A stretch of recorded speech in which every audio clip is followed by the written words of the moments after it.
step into the shadowy world of the 90s music industry, explore the dark side of Hollywood club scene and the nightlife king and queen pins who ruled it. In this gripping true crime podcast series Dragonfly, we investigate the 1993 unsolved murder of Brett Cantor, an A&R rep for Chrysalis Music and co-owner of the infamous nightclub Dragonfly. Now that's the official synopsis for Dragonfly, the latest Casefile Presents show I had the pleasure of working on. Now it was a different kind of work because we were brought at the very end of the production pipeline to help finalize the mixes and ensure that everything sounded great.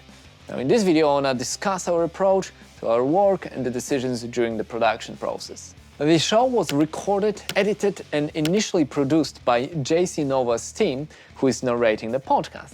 They have been working on it for more than 3 years and had a clear vision on how the show would sound.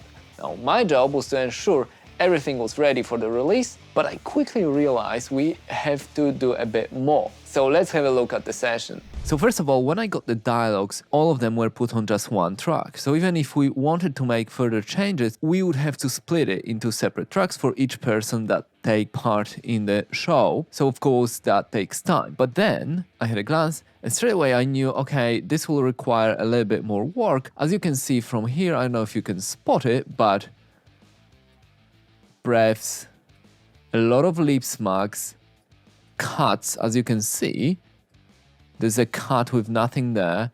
There's a cut there. Now, looking at the RX, it's a similar story. So we have gaps with no room tone. And as you can see, these are clicks.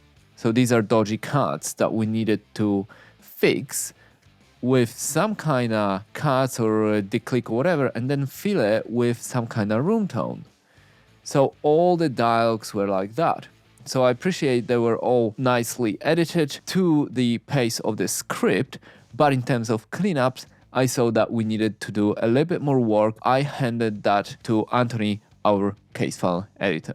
This time it was Anthony, our editor, who did the bulk of the work. He reviewed the narration and the clips, he cleaned them up, prepped the sessions for me, and sent them over. From there, I did my mix. Anthony took the dials, and that was, like I said, that one track there at the top. And then he cut them to separate tracks, named them for me, as you can see here, so I could reuse the same settings if the people were showing up in later episodes. And then he used Isotope RX to clean up the dialogues. He used module changes as well as manual cleanups to prep them, get rid of all that lip smacks, additional noise, as well as fill the gap we had with a room tone. Once I got the sessions from him, I had to do the mix. Now, the dialogues were either normalized or very compressed, so I didn't really have much wiggle room, especially when it came to compression and dynamic range. So I kind of stuck to EQs and making sure the overall sound is good on various systems, various headphones and so on. So quickly, of course, the narration, that's JC. That took a little bit more work because I felt like she was sibilant, but at the same time the dialogue needed a little bit more spark. So I did use a little bit of Golfos, as you can see, but that's only to tame the sibilance here over to 2K. And then we're looking at this, a little bit of Sculptor and then EQ, as you can see, a little bit of spark and getting rid of these sibilant frequencies as well as the tone of the room and of course our high pass. I added fresh air, but that's like 1%. Again, just to give it a little more spark so the narration sits above everybody else because, it's the most important, right? Then the rest of the dialogues, the rest of the clips, really, it was only EQ that I was using. Like I said, they were kind of very much compressed or normalized, so I couldn't do anything else. And it was the task of doing high pass, a little bit more spark, and correcting the tone of the room. Around 300 Hz, you always got that tone of the room where it was recorded, and it's good to cut it out, especially on the dialogue, not on every instrument or whatever. And yeah, so these were the EQs. Sometimes, depending on the clip, I use the de-esser with Golfos or the denoiser with the RX. Everything went through my stereo bus when again I used Gullfoss 10 and 10% just to use a little bit of that polished sound, and it gave a little bit more spark in the highs. Inflator, I know it was all compressed, but I just like the inflator. And then Ozone 10, a little bit of EQ, again adding high frequencies, a little bit of exciter, again just to give that spark, and the maximizer. And that was because everything was kind of already compressed but not hitting the minus 16 LUFS, so I had to put a limiter to make sure the overall loudness of the show is up to spec. I got the 2 stems for the music. For the music, just the unmask, which was fed with bus 1, so that's the sidechain sent by the narration, and then I brought that volume automation. So it was the case of slope when it starts, because I'm not sure why. As you can see, I was very loud at the beginning and it would just hit you straight away. So what I did was I kind of fade in, automated fade in, and then just fade out, and as you can see, dips and throughout. Dips and a little bit of like upping the gain in some instances, but it was more about fitting the ins and out of the music. But the other one thing that I did was, I'm not sure why, but okay, so all that music it's a royalty free music, that's fine. That was their vision, they want to use in a show, different clips to sort of into that 90s vibe, which, it works well. But some of them clips, the left and right channel weren't even. And I don't know if it was because of the export, how it was exported, or that's just how the clips were.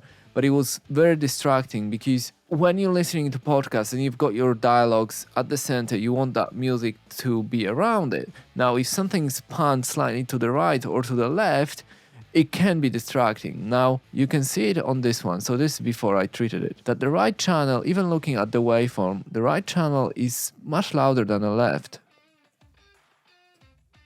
Here. You can see it here. You can see it here. Right? So in few clips like that, it was kind of distracting. So all I had to do is I use Azimuth, which is a tool that evens the levels between left and right on the stereo tracks, as well as the sort of sample delay if things are out of phase. And you can do suggest and then adaptive matching, as well as alignment. It can be adaptive as well. So I've trained the azimuth, and even looking at our frequency, like this bit on the right channel is much louder than in here. You can see it's a little bit brighter. So by using azimuth, right, when we render, it evens it. In this instance, it makes the right channel a little bit lower in volume. So this is what I did for a few clips. And if you can see the one at the top, that's after the treatment, and one at the bottom when we compare, you can see that left and right in this one are much more even. See this one and this one, okay?